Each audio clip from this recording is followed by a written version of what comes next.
এখন দেখো আমি চিংড়ি মাছ ভুনা করব, তার জন্য মাছগুলো আগে ভেজে নিচ্ছি। ভেজে তুলে নেব। এখন প্রায় ভাজা শেষ।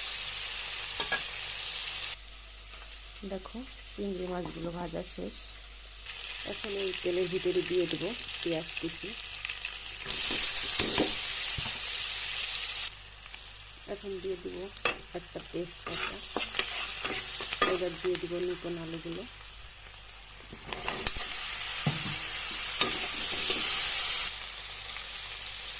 দিয়ে দেবো একটুখানি লবণ। দেখো আলুগুলো ভাজা শেষ। এখন মশলাটা দিয়ে দিব।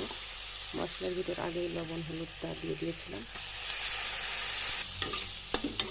দিয়ে দিব এখন সামান্য পরিমাণে একটু জল কষানোর জন্য। দেখো তেলটা ছেড়ে দিয়েছে। এখন মাছটা দিয়ে দিব।